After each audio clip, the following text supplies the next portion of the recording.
Assalamualaikum warahmatullahi wabarakatuh. Perkenalkan, saya Gusti Ananda Pratama, mahasiswa aktif Teknik Geologi angkatan 2018, kelas Indralaya. Nah, di kesempatan kali ini saya akan menjelaskan mengenai kolgenesa atau genesa dari batubara.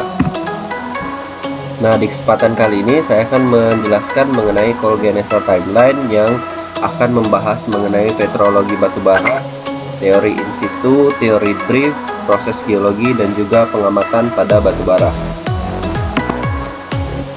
Batubara merupakan hasil akumulasi hancuran tumbuhan pada lingkungan deposisi tertentu.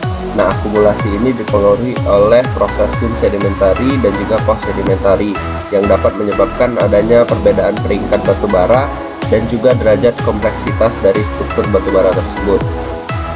Nah, menurut Thomas 2002, tipe tumbuhan penyusun batubara ini berkembang selama waktu geologi yang menyebabkan variasi jenis lithotypes pada batubara dengan umur yang berbeda. Nah, sedangkan menurut Kraeflen tahun 1993, deposit batubara merupakan hasil akhir dari efek kumulatif pembusukan tumbuhan dan juga deposisi pemendaman oleh sedimen, pergerakan lempeng, dan juga erosi. Batubara itu sendiri merupakan material organik yang berasal dari berbagai macam tumbuhan dan juga sebagian bercampur dengan material sedimen organik lainnya selama tahap pembentukan gambut itu sendiri. Oleh karena itu, jenis batubara atau coal type ditentukan pada tahap biokimia yang dapat digunakan untuk mengetahui lingkungan pengendapannya. Nah, pada petrologi batubara memberikan dasar untuk pemahaman genesa, sifat-sifat, dan juga arti penting unsur organik di dalam batubara. Nah, menurut Cook 1982 menjelaskan bahwa jenis batubara atau coal type berhubungan dengan jenis tumbuhan pembentuk batubara, di mana dalam pertumbuhannya dipengaruhi oleh diagenesa tingkat awal.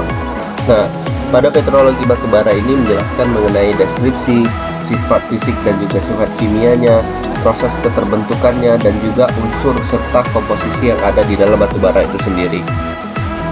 Nah, pertama adalah teori in situ atau autochthonous. Nah, teori ini menjelaskan mengenai pengendapan suatu material yang mana pada awalnya material itu tumbuh di tempat asalnya dan juga akan mati di tempat yang sama. Nah, material tadi yang mati akan membusuk dan juga menyatu dengan tanah. Nah, material sisa itulah yang nantinya akan menjadi material batubara. Sehingga pada teori in situ ini, dia akan hidup di tempat asalnya, mati di tempat yang sama, dan juga akan terendapkan di tempat yang sama. Nah, biasanya teori in situ ini produk yang akan dihasilkan berupa implikasi dari daerah hilir. Nah, selanjutnya adalah teori drift atau autochthonous. Nah, pada teori ini menjelaskan mengenai proses keterbentukan batubara yang mana awalnya tumbuhan yang hidup di tempat asalnya, namun ketika ia mati dan juga membusuk akan diperendapkan di tempat yang berbeda.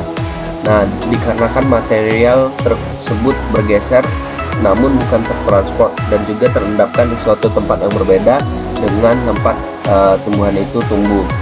Nah, tumbuhan yang telah mati tadi diangkut oleh media air dan juga berakumulasi di suatu tempat tertutup oleh batuan sedimen dan mengalami proses pembatubaraan atau qualification.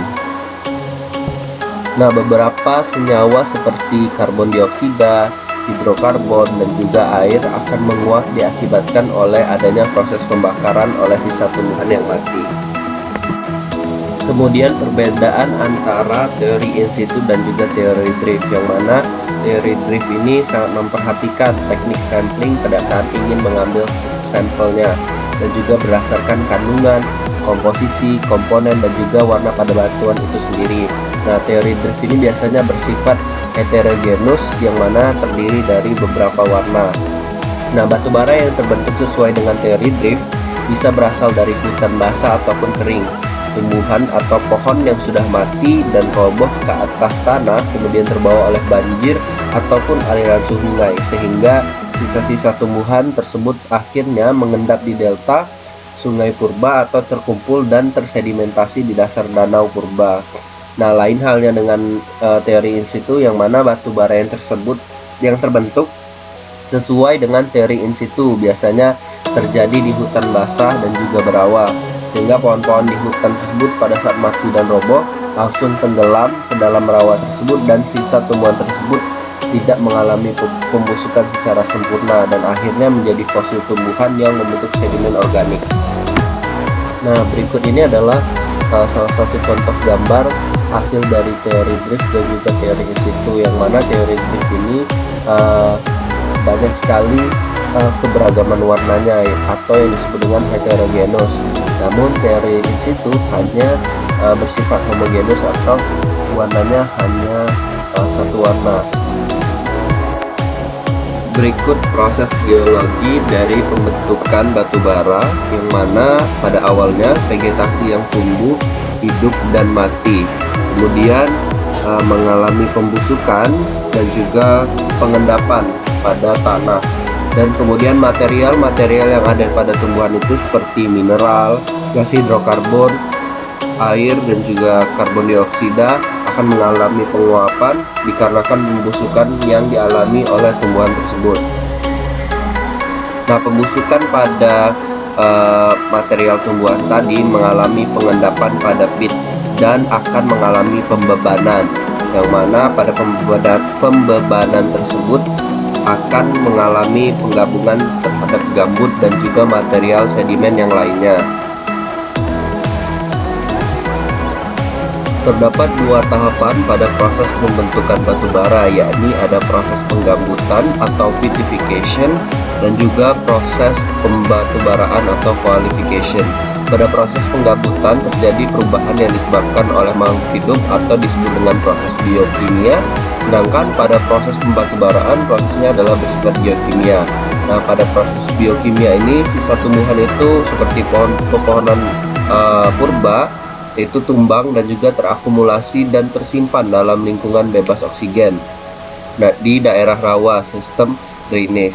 Nah, di mana material tersebut selalu terendam dan juga akan mengalami proses pembakaran dan juga pembusukan akibat dari pembebanan. Sedangkan pada proses pembatubaraan terjadi proses diagenesis dari komponen-komponen organik yang terdapat pada gambut. Peristiwa diagenesis ini menyebabkan naiknya temperatur dalam gambut itu dengan semakin tebalnya timbunan tanah yang terbawa air yang menimbun material gambut tersebut. Terjadi pula peningkatan tekanan.